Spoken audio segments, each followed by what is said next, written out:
တော်လည်းမျိုးတွေအားလုံးပဲဒီနေ့ညရဲ့ဗီဒီယိုလေးကိုတော့အမေစုနဲ့ပတ်သက်တဲ့အကြောင်းအရာတွေကိုအများကြီးထည့်သွင်းပေးတာဖြစ်တဲ့အတွက်အမေစုကိုတတိယနေတဲ့အမေစုရဲ့သားတွေသမီးတွေအကုန်လုံးသူတို့ဒီဗီဒီယိုလေးကိုအဆုံးထိကျွန်တော်တို့ကြည့်ရှုနေပဲတည်င်းစီစဉ်လို့နားဆင်လိုက်ကြရအောင်ဗျာဘယ်ဖွဲ့စည်းဟာဒီပြည်သူတွေပေါ်မှာစေနာထားတယ်မေတ္တာထားတယ်တကယ်ကိုပြည်သူတွေအကျိုးကိုထမ်းဆောင်ခြင်းနဲ့ဆိုပြည်သူတွေသိတာလုတ်ပြလို့မရဘူးနော်ဟန်ဆောင်လို့မရဘူးပြည်သူကမသိဘူးမထင်လို့သိတယ်ဒါလူတိုင်းဟာကိုယ့်ပေါ်မှာဘလူကတကယ်စေနာရှိတယ်မေတ္တာရှိတယ်ဆိုတာအတင်းနဲ့အမြန်သိတာပဲပြည်သူကိုလှည့်ပြားတယ်ဆိုတာပြည်သူကိုတန်ဖိုးမထားရရောက်ပါတယ်မလေးစားရရောက်ပါတယ်တကယ်တန်ဖိုးမထားပြည်သူကိုတန်ဖိုးမထားမလေးစားဘူးဆိုရင်နိုင်ငံရေးမလုပ်နဲ့ကျမဒီလိုပဲပြောချင်တယ်ပြည်သူတွေကိုယုံကြည်မှုမရှိဘူးဆိုရင်နိုင်ငံရေးမလုပ်နဲ့လုံးမှာတော့အလေးထားရမယ်လေးစားရမယ်ယုံကြည်ရမယ်ပြည်သူလူထုရဲ့ယုံကြည်မှုပြတ်သွားပြီဆိုလို့ရှိရင်ပြန်ထူထောင်မှုဆိုတာတော့မှခက်ပါတယ်မဲပေးနိုင်တယ်ဆိုတာဟာတမိုးဖြတ်လို့မရတဲ့အခွင့်အရေးပါတမိုးဖြတ်လို့မရတဲ့အရာကိုတမိုးသတ်မှတ်ပြီးတော့ရအောင်ယူတယ်ဆိုတာဟာပြည်သူတွေကိုအင်မတန်မှမလေးစားရရောက် Diego Maradona y todo el mundo sabe que la injusticia me revela y hoy me revela esto que le pasa a la señora Sushi por no tener la libertad de poder estar con su pueblo. La señora Sushi fue elegida por el pueblo y no pudo ser presidenta porque los dirigentes de Birmania no la dejaron y la encarcelaron. Tenemos un premio Nobel de la Paz y la tenemos encarcelada. Liberémosla.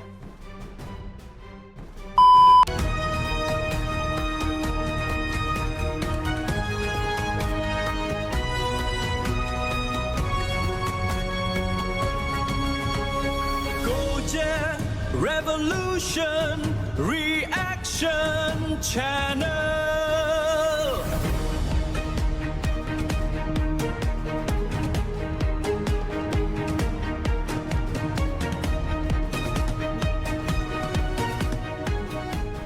တော့ဇူလိုင်လ16ရက်နေ့ဖြစ်ပါတယ်ဇူလိုင်လ16ရက်နေ့ညပိုင်းဒီနောက်ဆုံးရဲ့သတင်းတွေကိုလည်းစူးစီးတင်ပြပေးသွားအောင်မှာဖြစ်တဲ့အတွက်အားလုံးပဲအဆုံးထိချပြဖို့ဒီနေ့မှထပ်မတောင်းဆိုလိုက်ပါတယ်ပထမဆုံးသတင်းတစ်ပုဒ်အနေနဲ့ကတော့မတရားဖမ်းဆီးထိန်းသိမ်းခံရတဲ့ကောင်ဆန်းစုကြည်ဟာတွေ့ဆုံခွင့်ပြုရန်နှင့်ပြန်လည်လှုပ်ပေးရန်ထိုင်းနိုင်ငံနဲ့အာဆီယံဖွဲ့တို့ကဖိအားပေးတောင်းဆိုမှုများပေါ်အာဏာသိမ်းစစ်တပ်အနေနဲ့တေချာစွာစဉ်းစားပြင်ဆင်နေကြောင်းစစ်အစုထောက်ခံတဲ့ lobby ဒီဇိုက်ကနေပြီးတော့ဒီပေးပြောဆိုရတဲ့တွေ့ရှိရပါတယ်။မျိုးသားဒီမိုစီအဖွဲ့ချုပ် NLD ကိုလမ်းဖွင့်ပေးခဲ့တဲ့ပြင်2015ခုနှစ်မှာအာဏာလက်လွတ်ခံခဲ့ရတဲ့ကြက်ငိုင်အစိုးရရဲ့ဖြစ်စဉ်မျိုးထက်မှန်ဖြစ်ပွားတာနေကြောင်း၎င်းတို့သတိပေးခဲ့တာဖြစ်ပါတယ်။စစ် lobby သတိမိုးရဲ့ရေးသားပြောဆိုချက်မှာလည်းစစ် lobby များရဲ့ Telegram channel များမှာလည်းဥပဖော်ပြနေပြီလေဖြစ်ပါတယ်။ဒါကတော့အမေစုကိုပြန်ပြီးတော့ပြန်ပြီးထုတ်ပြလိုက်မယ်ဆိုရင်တခေတ်တစ်ခါ2015နဲ့2020တွင်းမှာလို့ကျွန်တော်ဘောမတသက်ရအကုန်လုံးချီးတွင်းတဲ့ခေါင်းပြန်စိုက်နေရမယ်ဆိုတဲ့သဘောတရားကိုလည်းပြောသွားတယ်တွေ့ရပါတယ်။အောက်ကိုလာစမ်းပိုက်မှာပြုလုပ်မဲ့ထိုင်းနိုင်ငံခီးစဉ်နဲ့ဒီခုနှစ်ဝက်အတွင်းလာရောက်ရန်ရှိတဲ့အာဆီယံထူးတန်တမန်ရဲ့လူသားချင်းစာနာထောက်ထားမှုဆိုင်ရာခီးစဉ်များမှာထိုင်းအစိုးရဘက်ကနေပြီးတော့တောင်ဆန်းစုကြည်ဟာတွေ့ဆုံခွင့်ရရှိကိုအလေးထားဖိအားပေးတောင်းဆိုလာတဲ့အခြေအနေနဲ့ပတ်သက်ပြီးနရီမိုးကတော့ထောက်ပြန်ခဲ့တာတွေ့ရှိရပါတယ်။တရုတ်စု lobby နရီမိုးကတော့ Telegram channel ကဆင့်လက်ရှိနိုင်ငံရေးကြတဲ့နဲ့ပတ်သက်ပြီးခက်တာကဒေါ်စုနဲ့တွေ့ဆုံခွင့်ပြုရေးဆိုတာကနောက်ဆက်တွဲဖိအားတွေအများကြီးရှိပါတယ်။ဒီချာကတော့တွေ့ခွင့်ပြုတယ်မျိုးနဲ့လုံလောက်သွားတဲ့အရာမျိုးတော့မဟုတ်ပါဘူး။အဲ့ဒီကနေစင်တက်မယ်နောက်ဆက်တွဲအခြေအနေတွေလွတ်မြောက်ရေးတောင်းဆိုလာနိုင်မှုတွေကိုပါကြိုတင်စဉ်းစားပြီးအောင်ဆန်းစုကြည်ကလွတ်မြောက်သွားမယ်ဆိုရင်လက်ရှိအစိုးရအနေနဲ့တော်တော်လေးကမှဘေးကျနေချက်အနေထားရောက်သွားမယ်ဆိုပြီးတော့အသက်87နှစ်အရွယ်ရှိပြီဖြစ်တဲ့ဟောတယောက်ကိုသူတို့တွေရဲ့ကြောက်စိတ်ကဘယ်လောက်ထိအောင်ကြီးမားလဲဆိုတော့လက်ရှိမှာမြင်နေရတယ်ဖြစ်ပါတယ်။ဒါကြောင့်နိုမောလာမှာကျင်းပမဲ့အာဆီယံထိပ်သီးစည်းဝေးမတိုင်မီစစ်အုပ်စုအနေနဲ့အာဆီယံမျက်နှာစာမှာလည်းပြန်လည်ပါဝင်နိုင်ရေးထက်ပြည်တွင်းတည်ငြိမ်မှုကိုပုံမဦးစားပေးဆုံးဖြတ်ကြောင်းနဲ့အာဆီယံကိုမတက်ရရင်မတက်နဲ့ပြည်တွင်းမှာတည်ငြိမ်ဖို့တဲ့ဒေါ်အောင်ဆန်းစုကြည်ကိုလုံးဝလွှတ်ပေးလို့မရဘူးဆိုပြီးတော့စစ်တပ် lobby တစ်လိုက်ကတော့လက်ရှိမှာပြောလိုက်ပြီဖြစ်ပါတယ်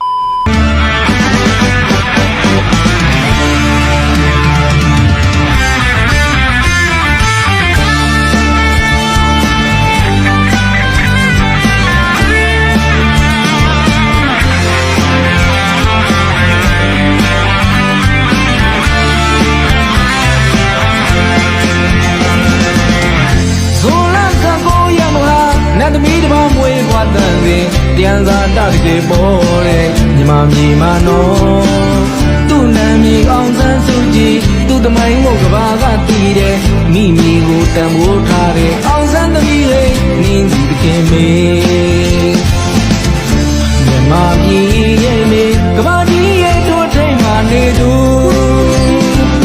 ထွန်းတောင်းသိတွေရဲ့စွမ်းပတ်ဒီခွာရီကျွေတဲ့မေ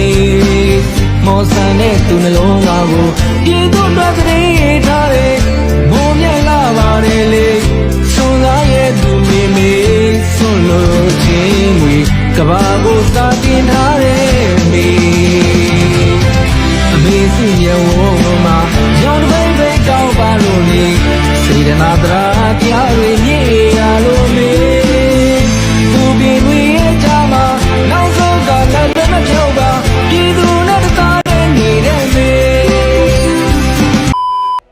နောက်ထပ်သတင်းပုတ်အနေနဲ့ကတော့စကိုင်းတိုင်းကလေးဝမြို့ကိုစစ်သမောတွေစိုက်ကက်စင်မှာပဲစစ်သားများဟာ KTV ဆိုင်များမှအမျိုးသမီးများကိုဖမ်းဆီးခေါ်ဆောင်လာပြီးအုပ်စုဘက်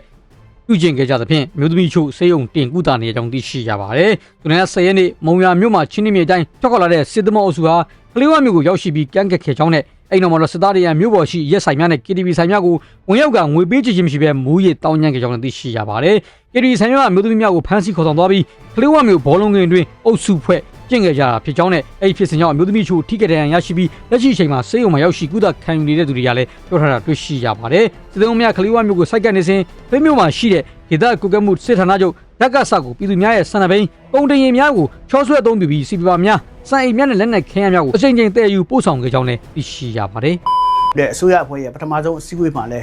သူကထည့်ပြောပါတယ်။တခြားနေရာတွေမှာလဲခဏခဏဆိုလို့ထည့်ပြောတတ်ပါတယ်။ကျောင်းနေရွယ်ကလေးငယ်များအားလုံးပညာသင်ကြားနိုင်ရေးနိုင်ငံတော်မှာတက်နိုင်သမျှဆောင်ရွက်ပေးသွားမည်ဖြစ်ကြောင်းKG Plan 9ထိမတင်မနေရပညာသင်ကြားရေးကိစ္စရပ်များကိုဆောင်ရွက်ပေးသွားရမှာဖြစ်ပြီးကျောင်းသားများအားလုံးပညာသင်ကြားနိုင်ရေးကိုဆောင်ရွက်ပေးသွားရမှာဖြစ်ကြောင်းအဲ့ဒီစကားကိုခဏခဏပြောနေတာဘာကိုဖော်ပြနေတယ်လဲဆိုတော့မတင်မနေရအခမဲ့ပညာရေးဆိုတဲ့ဝေါ်ဟာရနဲ့ပညာရေးသဘောတရားကိုဘုံမင်းအောင်လှိုင်ဟာလုံးဝနားမလည်ဘူးဆိုတဲ့အချက်ကိုဖော်ပြနေပါတယ်မြန်မာနိုင်ငံမှာကလေးတိုင်း KG+9 အတန်းထိတက်ရောက်နေကြပြီးဖြစ်နေပါပြီလားမဖြစ်ပါဘူးမဖြစ်တာကိုအားလုံးသိပါ KG+9 မတင်မနေရပညာရေးစနစ်ဆိုတာမျိုးကရောတကယ်ရှိပါသလားတကယ်တော့မြန်မာနိုင်ငံမှာ KG+9 ပညာရေးမတင်မနေရစနစ်ဆိုတာမရှိပါဘူးမအားလာကချက်ပြောနေတာပါအခုဆိုလို့ရှိရင်မြန်မာနိုင်ငံမှာအသက်18နှစ်18နှစ်အရွယ်တွေတောင်မှစာရေးစာဖတ်မတတ်တဲ့သူတွေရှိနေပါပြီအထူးသဖြင့်စကိုင်းမကွေးဒေသမှာအဲ့လိုလူငယ်တွေကိုအများဆုံးတွေ့ရပါတယ်အလွန်ရင်လေးစရာကောင်းတဲ့အခြေအနေပါရန်ကုန်မန္တလေးမြို့ကြီးတွေရဲ့လက်ဖက်ရည်ဆိုင်တွေနဲ့လုပ်ငန်းအမျိုးမျိုးတွေမှာလည်းအသက်9နှစ်10နှစ်ကနေပြီးတော့13နှစ်14နှစ်အရွယ်တွေအထိအလုပ်ဝင်လုပ်ပြီးတော့လုပ်ကိုင်နေကြတာတွေကိုအများပြားတွေ့ရပါတယ်အဲ့လူတွေအဲ့ကလေးတွေကြောင်းမနေနိုင်ကြပါဘူးဒါဆိုလို့ရှိရင် KG+9 အတန်းထိမတင်မနေရဆိုတာဘာလို့ပြောနေတာပါလဲဘာတွေပြောနေတာပါလဲမတင်မနေရပညာရေးဆိုလို့ရှိရင်အဲ့ဒီစာမတင်ကြောင်းမတက်တဲ့ကလေးတွေရှိနေတာကိုဘာလို့များလက်ပိုက်ကြည့်နေကြတာလဲဒီအစိုးရဆိုတဲ့လူစစ်အစိုးရဆိုတဲ့လူစစ်အုပ်စုတွေကမတင်မနေရ KG+9 ပညာရေးရှိတယ်လို့ပြောပြီးတော့အဲ့ဒီကြောင်းမတက်တဲ့ကလေးတွေရှိနေတာကိုဘာလို့လက်ပိုက်ပြီးတော့စိန်ခံကြည့်နေကြတာလဲအဲ့ဒါတွေကိုမမြင်ပါဘူးမသိပါဘူးလို့ပြောမယ်ဆိုလို့ရှိရင်လေသူတို့ကန်းနေသလားလို့ပဲမေးရတော့မယ်ပုံစံမှာမတင်မနေရပညာရေးစနစ်ရှိတယ်ဆိုလို့ရှိရင်အဲ့ဒီစာမတင်မဲ့အလုပ်လုပ်နေတဲ့ကလေးတွေကိုအလုပ်ထဲကနေခေါ်ပြီးတော့ကျောင်းကိုမရောက်အောင်အတင်းပုတ်ပေးရပါတယ်အဲ့အမျိုးမှမတင်မနေရပညာရေးလို့ခေါ်ပါတယ်အဲ့ဒီကလေးတွေကိုကျောင်းမပို့ဘဲနဲ့အလုပ်လုပ်ခိုင်းနေတဲ့သူတို့ရဲ့အုပ်ထိန်းသူတွေကိုငွေကြေးတန်ရိုက်တာမျိုးလုပ်ရပါတယ်ဒဏ်ရိုက်ရုံနဲ့မလိုက်နာလို့ရှိရင်တရားစွဲဖမ်းဆီးထောင်ချဆိုတာမျိုးတွေလုပ်ရပါတယ်အခုအဲ့ဒါလို့လုပ်နေပါလားအဲ့ဒီကလေးတွေကိုလက်ခံပြီးတော့အလုပ်ပေးနေတဲ့အလုပ်ခိုင်းနေတဲ့အလုပ်ရှင်တွေကိုလည်းဖမ်းဆီးထောင်ချရပါတယ်အခုအဲ့ဒါလို့လုပ်နေပါလားအဲ့ဒါလို့လုပ်မှသာမတင်မနေရပညာရေးစနစ်ကိုအကောင့်ထဲပေါ်တာလို့ခေါ်ရပါတယ်မတင်မနေရပညာရေးဆိုတာကမတင်လို့ရှိရင်နေကိုမနေရတဲ့ပညာရေးကိုပြောတာပါဥပဒေနဲ့ထိန်းချုပ်ကန့်သတ်ထားတာပါအဲ့ဒီတော့ KG+9 ပညာရေးကိုမတင်မနေရလုပ်ဖို့မြန်မာနိုင်ငံအခြေအနေအရရက်ကရောအဆင်သင့်ဖြစ်နေပါပြီလားမတင်မနေရဆိုလို့ရှိရင်စောစောကပြောသလိုပဲကလေးတွေကို KG+9 ပြီးတဲ့အထိကြောင်းမပို့တဲ့မိဘမှန်သမျှကိုဖမ်းဆီးထောင်ချရပါမယ်အခုနေတာအဲ့ဒါလိုလက်တွေ့အကောင့်ထဲပေါ်လိုက်မယ်ဆိုလို့ရှိရင်မြန်မာနိုင်ငံမှာထောင်နေဆက်တောင်ဆက်မှာမဟုတ်ပါဘူးအရွယ်မြောက်သေးတဲ့ကလေးတွေကိုအလုတ်ပေးအလုတ်ခိုင်းတဲ့လက်ဖေးဆိုင်ပန်ရှင်လိုလူတွေကိုအကုန်ဖမ်းချုပ်မလားကလေးတွေ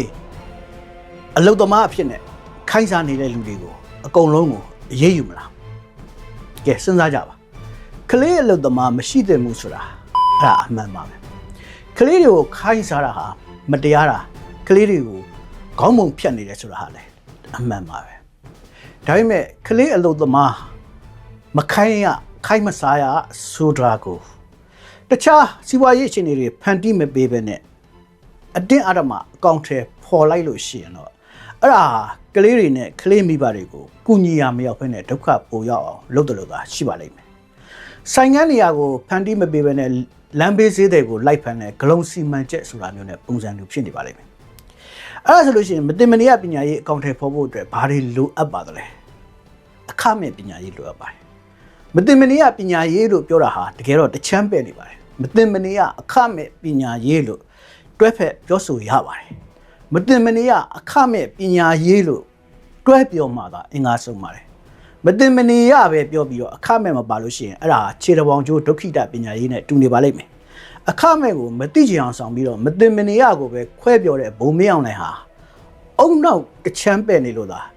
ာအဲ့ဒါလို့ပြောတာလို့မှတ်ချက်ပြုရမလို့ဖြစ်နေပါတယ်အုံနောက်ပြည့်စုံတဲ့သူပညာရေးသဘောတရားနဲ့ပတ်သက်ပြီးတော့အခြေခံအဆင့်လောက်ကိုနားလည်တဲ့လူဆိုလို့ရှိရင်အဲ့ဒါလို့လက်လွတ်စပယ်စကားမျိုးကိုမပြောပါဘူး။ဘာကြောင့်လဲဆိုတော့အခမဲ့ပညာရေးဆိုတာမပါရင်မတင်မနေရပညာရေးဆိုတာအကောင့်ထဲပေါ်လို့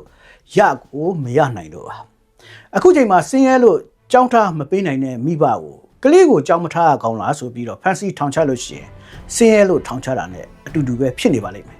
။ကြောင်းထားမပေးတဲ့မိဘကိုဥပဒေနဲ့အရေးယူတရားစွဲပြီးဆိုပါတော့အဲ့ဒီမိဘကဒီလိုပြောမယ်ဗျာကျောင်းထားပေးဖို့ကျောင်းစရိတ်မှာငါတို့မတက်နိုင်တာနိုင်ငံတော်ကအဲ့ဒီကျောင်းစရိတ်ကိုခံမလားလို့မေးပါလိမ့်မယ်အဲ့ဒါလို့မိဘဘက်ကနေပြီးတော့သို့မဟုတ်မိဘရဲ့ရှေ့နေကနေပြီးတော့မေးခဲ့လို့ရှိရင်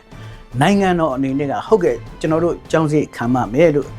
ဖြေကြားပေးနိုင်စွမ်းရှိရပါတယ်ဖြေကြားပေးရပါတယ်နိုင်ငံတော်မှာအဲ့ဒီတာဝန်ရှိပါတယ်ဆိုလိုတာကဆင်းရဲလို့ကျောင်းမတက်နိုင်တဲ့ကလေးကိုနိုင်ငံတော်ကအခမဲ့ပညာရေးပေးရပါမယ်အဲ့ဒါလို့မပေးနိုင်ဘဲနဲ့ကျောင်းထားကိုထားရမယ်လို့အတင်းကျပ်ဖိအားပေးခဲ့လို့ရှိရင်မိဘတွေကတောင်မှနိုင်ငံတော်ကိုတရားပြန်ဆွဲလို့ရပါတယ်ကဲဟုတ်ပြီကလေးကိုအခမဲ့ကျောင်းထားခွင့်ပေးလိုက်ပြီဒါပေမဲ့မိဘတွေကစာအုပ်ဖို့စာရေးကိရိယာဖို့တော့မတတ်နိုင်ဘူးလို့ဆိုလို့ရှိရင်နိုင်ငံတော်ဘယ်လိုလုပ်မလဲဟုတ်ကဲ့မိဘတိုင်းတတ်နိုင်တဲ့အနေအထားဗမာပြည်မှာမရှိပါဘူးတိုးတက်တဲ့နိုင်ငံကြီးတွေမှာတောင်မှအဲ့ဒါလိုအခြေအနေမရှိတဲ့မိဘတွေအများကြီးပါအဲ့ဒီတော့နိုင်ငံတော်ကအဲ့ဒီကလေးတွေအတွက်စာအုပ်ဖို့စာရေးကိရိယာဘိုးတွေကိုပါကြက်ခံရပါတယ်ကဲစာရေးကိရိယာဘိုးတော့ဟုတ်ပါပြီအဲ့ဒီကလေးကျောင်းမှာဝတ်ဖို့အဝတ်စားမတတ်နိုင်ဘူးကျောင်းတက်ချိန်နေ့လည်စာကျွေးဖို့မတတ်နိုင်ဘူးဆိုလို့ရှိရင်ဘယ်လိုလုပ်မလဲနိုင်ငံတော်ကအဲ့လိုကလေးတွေကိုကျောင်းဝတ်စုံလည်းအခမဲ့ပေးရပါတယ်နေ့လည်စာလည်းအခမဲ့ကျွေးရပါတယ်အဲ့ဒါနိုင်ငံတကာမှာကျင့်သုံးနေတဲ့အခမဲ့ပညာရေးစနစ်ဆိုတာပါအခမဲ့ပညာရေးစနစ်လို့ပြောလို့ရှိရင်ကျောင်းလာကအလကားစာရေးကိရိယာစာအုပ်အလကားကျောင်းတီလာတဲ့လမ်းစိအလကားစီစဉ်ပေးရတဲ့အပြင်မှာကျောင်းဝတ်စုံရောနေ့လည်စာကိုပါမတက်နိုင်လို့ရှောက်ထားတဲ့မိဘဆိုလို့ရှိရင်အခမဲ့စီစဉ်ပေးရပါတယ်အဲ့ဒါလိုတိုင်းပြည်မျိုးတွေဘယ်မှာရှိတယ်လဲဆိုလို့ရှိရင်ကမ္ဘာပေါ်မှာအများကြီးရှိပါတယ်စုစုပေါင်းနိုင်ငံပေါင်း140နီးပါးလောက်မှာမူလာတန်းပညာမတင်မနေရအခမဲ့ပညာရေးစနစ်ရှိပါတယ်။ဥရောပနိုင်ငံတွေအားလုံးလိုမှာတော့အသက်16နှစ်အထိတောင်မှမတင်မနေရအခမဲ့ပညာရေးစနစ်ရှိကြပါတယ်။အခုကျွန်တော်နေထိုင်တဲ့ပြည်ထိုင်နိုင်ငံမှာဆိုလို့ရှိရင်ကလေးတွေကို16နှစ်အထိမဖြစ်မနေကျောင်းထားပေးရပါတယ်။ကျောင်းမထားခဲ့လို့ရှိရင်အုတ်ထိန်သူကိုတရားစွဲပါတယ်။ကျောင်းစအဲ့ရမယ့်နေမှာကျောင်းအဖို့ပြက်ကွက်ခဲ့လျင်အကျိုးအကြောင်းအခိုင်အမာနဲ့မလျှောက်လဲနိုင်ခဲ့လို့ရှိရင်အကြောင်းပြချက်မပေးနိုင်ရင်ကျောင်းအပ်ဖို့နောက်ကျရတဲ့ရက်တွေအတွက်ဒဏ်ကြေးပေးဆောင်ရပါတယ်။လုံးလုံးကျောင်းမပို့ဘဲနဲ့ထားလို့ရှိရင်တော့တရားအစွဲပါခံရပါတယ်။အဲ့ဒါလို့တရားအစွဲခံရတဲ့ဖြစ်စဉ်မျိုးပြည်တိန်ရောက်မြန်မာမိသားစုထဲမှာဖြစ်ပွားမှုပါတယ်။ပြည်တိန်ကိုရွှေ့ပြောင်းလာတဲ့မြန်မာမိသားစုတစုက10နှစ်17နှစ်အရွယ်ရှိတဲ့ကလေးမလေးတယောက်ကိုအိမ်ပေါ်လှုပ်ခိုင်းဖို့ဆိုပြီးတော့ပြည်တိန်ကိုခေါ်လာပါတယ်။မြန်မာပြည်ကနေခေါ်လာပါတယ်။အဲ့ဒီအိမ်ပေါ်လှုပ်ခိုင်းဖို့ခေါ်လာတဲ့ကလေးမလေးကိုသူတို့ကကြောင်းထားမပေးပါဘူး။ကလေးမလေးနေမကောင်းလို့စိတ်ကန့်သွားပြတဲ့အချိန်မှာဘယ်เจ้าမှနေတယ်လဲလို့မေးတော့ကြောင်းအပ်မထားတာကိုသွားတွေ့ရပါတယ်အဲ့ဒီကလေးမလေးရဲ့အုတ်ထိန်သူမိသားစုဟာတရားစွဲခံရပါတယ်အဲ့ဒါဟာမတင်မနေရအခမဲ့ပညာရေးကိုမလိုက်နာလို့ပါ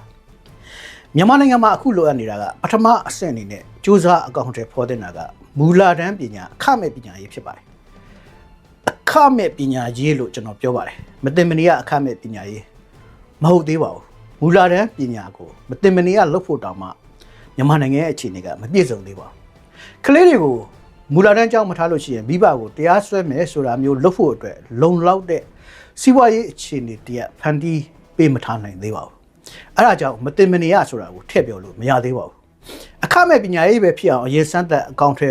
ဖော်ကြည့်ပါအောင်လို့ပြောရမှာပါအခမဲ့ပညာရေးဆိုရမှာစောစောကကျွန်တော်ပြောတယ်လို့ကျောင်းသားကအခမဲ့ယုံသားမကခဲရန်စာအုပ်စာရေးကိရိယာထောက်ပံ့ပေးရမှာဖြစ်တယ်လို့ကျောင်းသားမိဘကမတက်နိုင်ရင်ကျောင်းဝတ်စုံနဲ့ကလေးတွေနေလေစာကိုပါကျောင်းကကျွေးရမှာနိုင်ငံတော်ကကျွေးရမှာဖြစ်ပါတယ်ကြည့်အားလုံးပဲဒါကတော့မင်းအောင်လိုင်းပြောသွားတယ်ခဏခဏပြောသွားတာဆိုတာခဏခဏပြောနေတဲ့အခမဲ့ပညာရေးသူစတင်နိုင်ပါပြီသူ့ရဲ့လက်ထက်မှာအခမဲ့ပညာရေးစတင်ပါပြီပြောနေရင်လည်းတကယ်လက်တွေ့မှာဒီလိုမဟုတ်တယ်ဆိုတာကိုကိုသိမ်းမြတ်ကတော့ထောက်ပြပြောဆိုပါတွေ့ရပါတယ်အဲတော်လည်းမျိုးတွေအားလုံးပဲမင်းအောင်လိုင်းအုပ်ချုပ်နေရောအခမဲ့ပညာရေးပြောနေရှိတဲ့ကျောင်းတွေတော့ဘုံကျဲခံနေရမြဝါထင်မီနေရဖြစ်ပြီးတော့အခုလုံးပြနေတဲ့အရာရဲ့ကိုလုံးဟာဒီမှာအယုံရေးတာမှထင်မှာဖြစ်ပြီးတော့ဒါဟာဟန်ဆောင်ပန်ဆောင်လုပ်ပြနေဆိုတာအားလုံးသိရှိပြီးသားဖြစ်ပါတယ်တော်လည်းမျိုးတွေအားလုံးပဲဒီဗီဒီယိုမှာဆုံးသက်လိုက်ပါတယ်နောက်ထပ်ဗီဒီယိုမှာတော့နောက်တော့သတင်းတွေဖြစ်တဲ့ကျွန်တော်ရဲ့ကိုချစ်ရုံ channel လေးကိုလည်း like and subscribe ပြီးဘေးကခုနကတင်တက်လာတဲ့ဗီဒီယိုသတင်းအားလုံးကြည့်ရှုနားဆင်ရဖြစ်ပါတယ်တော်လည်းမျိုးတွေအားလုံးပဲနောက်ထပ်ဗီဒီယိုမှာပြန်လည်ဆုံတွေ့ကြပါမယ်ဘောဘေးနဲ့မေးဗီဒီယိုထံကအများဆုံးကင်းဝေးကြပါစေဗျာ